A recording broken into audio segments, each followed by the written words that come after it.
c'est Mélo sur Mélie. Alors aujourd'hui on se retrouve pour le dernier bilan du Pumpkin Autumn Challenge où je vais vous présenter les lectures que j'ai faites pour le menu l'automne frissonnant. J'ai déjà fait 2 vidéos pour ce Pumpkin Autumn Challenge où je vais présenter le bilan pour les 2 autres menus, donc l'automne douceur de vivre et l'automne enchanteur. L'automne enchanteur m'avait beaucoup moins plu alors que l'automne douceur de vivre est un menu qui me correspond en partie. Et le menu automne frissonnant est également un autre menu qui me correspond quasiment totalement. Dans le sous-menu Hurlons dans les bois, j'avais 3 livres dans ma palle. Il s'agissait de Créance de sang, donc qui est plus un livre policier qu'un thriller, donc qui rentre presque pas dans ce thème, de Michael Connelly. J'avais également La fille du train de Paula Hawkins. Voilà. Et le livre de la mort de Anonyme. Pour ce qui est du sous-menu La crypte des morts vivants, j'avais mis 2 livres dans ma palle, 2 livres que je ne possède pas. Il s'agissait de Lady Helen, Le pacte des mauvais jours, donc le 2e tome de Lady Helen. C'est un livre que j'ai emprunté à Amélie et que j'ai lu. Par contre, l'autre livre qui était Le destin de l'épouvanteur, un livre de la saga L'épouvanteur, celui-là je ne l'avais pas dans ma palle et je ne l'ai pas encore acheté, donc du coup il ne fera pas partie de mon challenge finalement. Commençons tout de suite par le sous-menu Hurlons dans les bois. Je l'ai commencé avec La fille du train de Paula Hawkins, donc c'est un livre dont on a énormément entendu parler, surtout avec la sortie du film au cinéma. J'étais pas allée voir le film puisque je préférais lire le livre d'abord, surtout quand c'est un thriller, j'ai pas envie que le film me spoil la fin. Je l'ai apprécié, mais c'était pas un coup de cœur, ce n'est pas une lecture qui m'a bouleversée, qui m'a fait dire ah oui c'était un super thriller ou quoi que ce soit. Je ne comprends pas trop pourquoi il a autant fait parler de lui en fait. Tout le monde avait l'air subjugué par ce roman et ce ne fut pas mon cas. Alors ok, le scénario est très bien, l'histoire est très bien trouvée, je suis entièrement d'accord là-dessus. Par contre l'écriture a eu du mal à me faire rentrer dans le récit. C'était pas une lecture très facile en fait.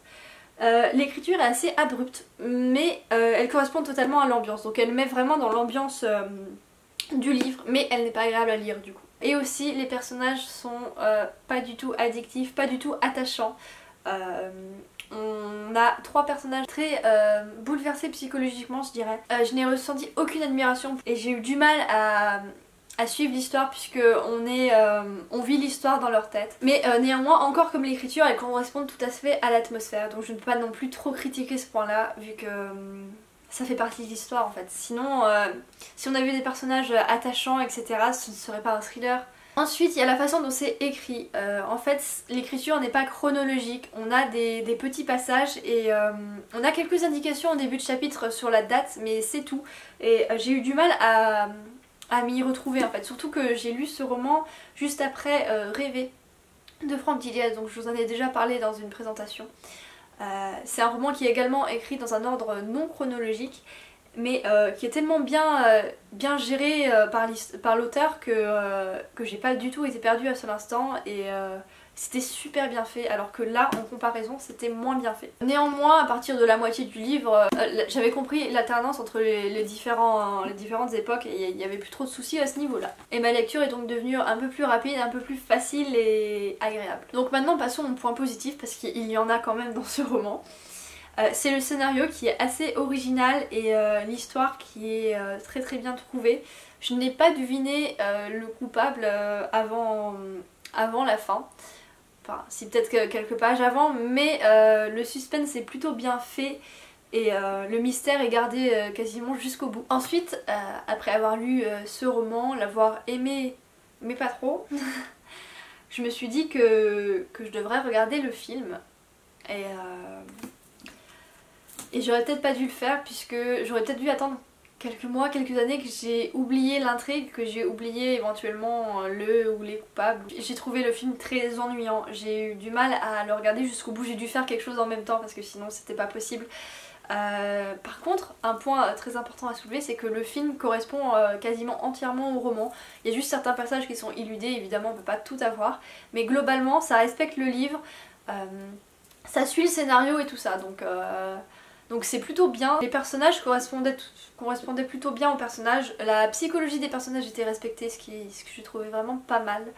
Voilà, c'est les seuls points positifs du film parce que sinon je me suis ennuyée devant et j'aime pas trop, surtout devant des thrillers en fait. C'est pas l'un des meilleurs thrillers que j'ai lus, mais Si vous aimez bien le genre, si vous ne savez pas trop, si vous aimez bien le genre, n'hésitez pas à le lire. Mais ne vous attendez pas non plus à un truc extraordinaire, contrairement à ce que m'a fait croire tout ce que j'entendais autour de moi. Passons ensuite au policier Créance de sang. Donc ce livre, en fait, je l'ai acheté d'occasion parce que j'ai vu son titre et il m'a tout de suite rappelé le film que j'avais vu il y a quelques années où il y avait Clint Eastwood dedans.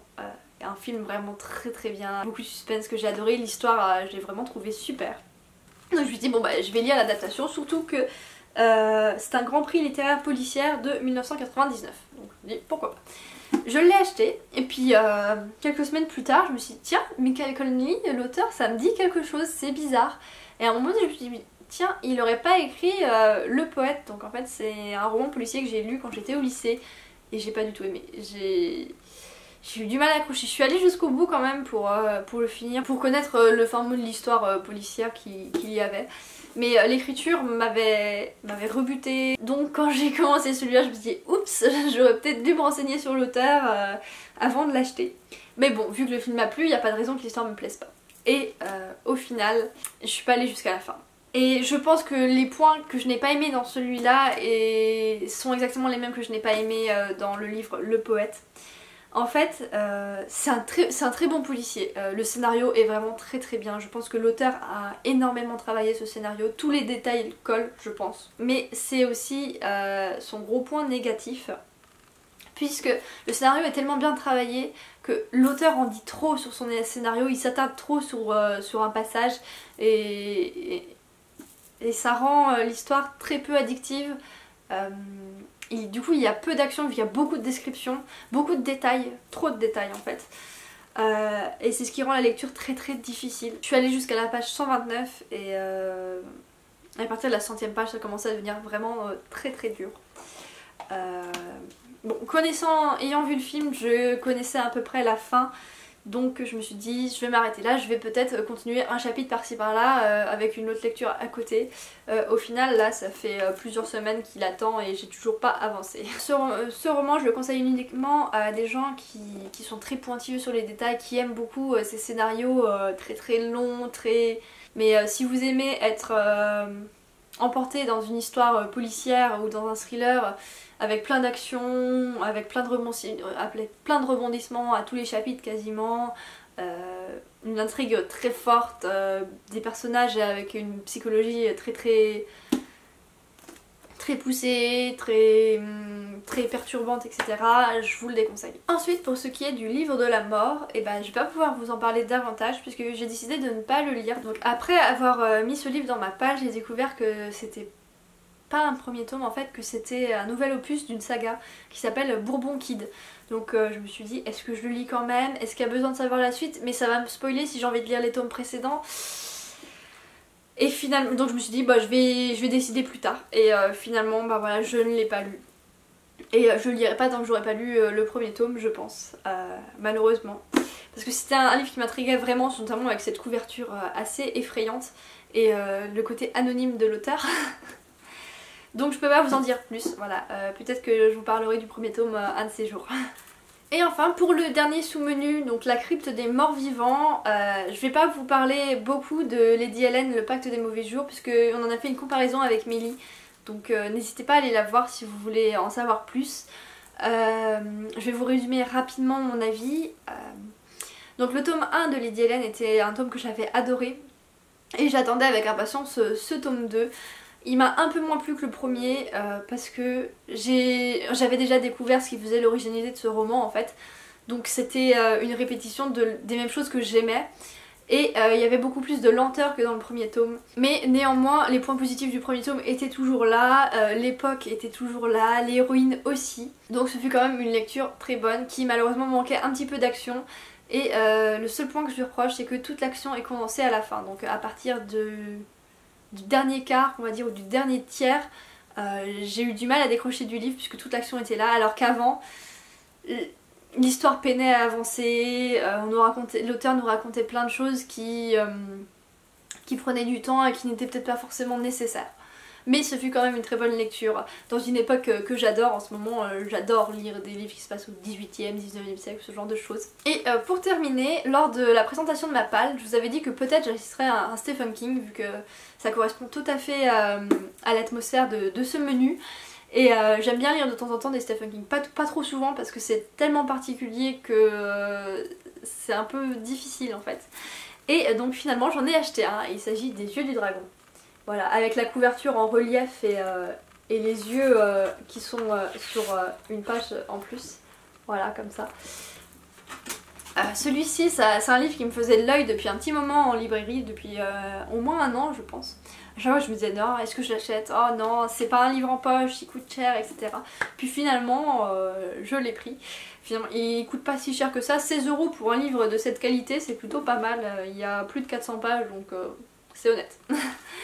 Et je l'ai commencé, mais il va pas pouvoir faire partie de ce Pumpkin Autumn Challenge vu que on est déjà fin novembre et je ne l'ai pas fini du tout, j'en suis à la moitié à peu près.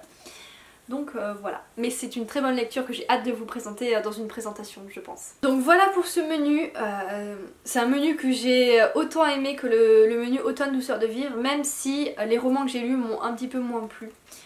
J'ai eu un petit peu plus de déception, que pour le menu précédent. Mais néanmoins c'est un menu qui contenait des thèmes que j'aimais beaucoup, notamment avec les thrillers, etc. Donc pour faire le bilan de mon challenge, tout menu confondu, j'ai validé les 3 menus, même si je mets une petite réserve sur le menu Automne Enchanteur où j'ai eu un petit peu plus de mal à lire les livres, où je n'ai pas réellement fini tous les livres de contes. J'ai quasiment lu à chaque fois plus d'un livre par sous-menu et ce challenge m'a permis de remplir un de mes objectifs qui était de vider ma palle. C'est chose faite et j'ai enfin pu la remplir à nouveau avec des livres qui me font encore plus envie. Ce genre de challenge, c'est vraiment les challenges auxquels j'aime participer. C'est des challenges qui ont des thèmes qui me parlent et donc c'est pas du tout compliqué pour moi de les réaliser vu que de toute façon c'était des lectures que je comptais faire. J'espère qu'il y en aura un autre l'année prochaine avec éventuellement des menus différents. J'étais super contente de participer à ce challenge. Dans la continuité de ce challenge, il y a le Cold Winter Challenge, donc il y a un challenge plus pour l'hiver alors que celui-ci était plus pour l'automne. Mais je ne pense pas que je vais y participer tout simplement parce que c'est un challenge qui a des thèmes qui ne me correspondent pas vraiment, pas comme pour le pumpkin en tout cas. Je n'aime pas trop l'hiver, j'aime pas le froid, j'aime pas trop la neige et lire des livres qui me plongeraient dans ce genre d'ambiance c'est pas vraiment mon truc du coup, ça me fait pas du tout envie. J'en ai pas dans ma palle et du coup j'ai pas envie d'en acheter pour me forcer à lire des livres juste pour réussir ce challenge malheureusement.